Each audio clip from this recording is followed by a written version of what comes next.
As the nation continues its slow economic recovery, Oklahoma is seen as an island of prosperity. Economists attribute much of Oklahoma's economic resiliency to the state's thriving energy sector, which added jobs even as other industries were laying off workers. Life on a drilling rig offers high wages, but it also involves long hours, hard work, and the risk of serious injury or death.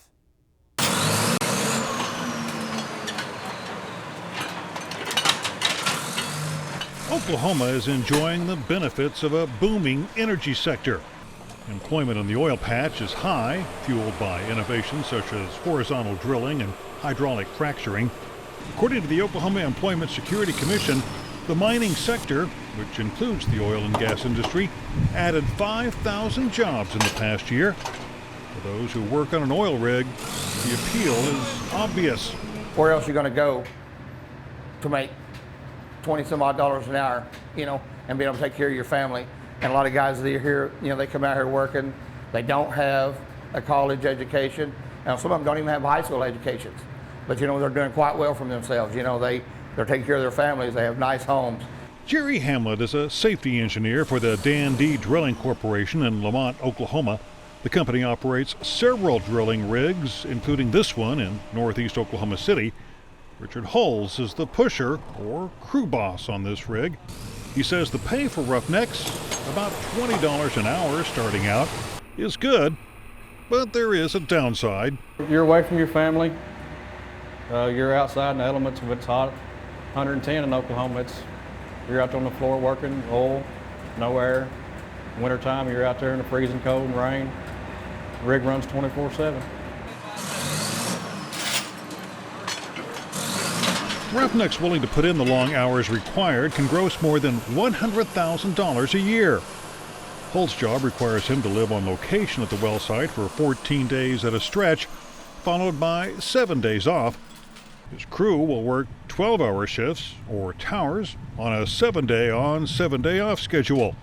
Breaks are few, and crews are expected to eat as they work. The roughneck's duties include connecting and running or tripping pipe up and down a well bore. Individual crews work under the direction of the driller, who's responsible for rig operations. Shannon Cowden is the driller for this crew. He began working in the oil patch at the age of 21. I had a friend who was related to an old boy who lived in Woodward, Oklahoma, and he was going down to the oil field, and I was doing construction, and he said it was easier than construction, and it paid a lot more. Fell in love with the oil field, first year. I tried to leave it, and I can't drive by a rig. And when I was not working in the oil field, and it was in the blood, I just had to come back. At the top of the hierarchy is the drilling superintendent, who oversees the operations of all the rigs run by the company. Mitch Sovey is the drilling superintendent for Dan D. Drilling. He's been working in the oil field for more than 40 years. Ever since he was a teenager. He admits it's not for everyone. If you can't spend time away from your family, you don't need to be out here. Because the 7 days are long. It feels like they're 14, especially when you're tripping and working in the elements, the weather and everything. But, it's good pay, and you provide for your family better than what you can at some other jobs. Most of the jobs at a well site are considered unskilled labor, requiring less education than a typical office job. There are some schools which offer instruction in oilfield work, but most of these roughnecks learn on the job. Your older guys, like our rig superintendents and our pushers that we have in place, these guys are in place for a reason, because they've been there and they've done that and they know what's going on. We put them in those positions to take care of these younger guys, to make sure that they get the proper training and the proper knowledge that they need to move up the ladder in a safe manner. Few women work on drilling rigs, although strength is not necessarily a requirement. Not really. It's more of a technique thing. I've seen guys that go up and work the board that are little bitty, frail guys. They can go up and work that board. It's all in how you are taught to do it and the procedure that you're taught to do it with. Still, the work can be exhausting. They get tired. Everybody gets tired. We all get tired working 12-hour tires. And this is the oil field industry, just like any other industry, whether it be framing houses, laying carpet, whatever. You're going to have your nicks, cuts, bruises, small stuff. But we try to make sure that we keep all of that big stuff down. Keeping the big stuff down has become a challenge in the oil patch. The job carries a high risk of injury, and deaths related to the oil field have increased in recent years. The Occupational Safety and Health Administration cites 9 oil field related deaths in Oklahoma in 2012, up from 6 in 2011 and 4 in 2010. Chain hand Sean Gore is aware of the dangers. Man, I quit roughnecking for about 3 years. A friend of mine died on the floor.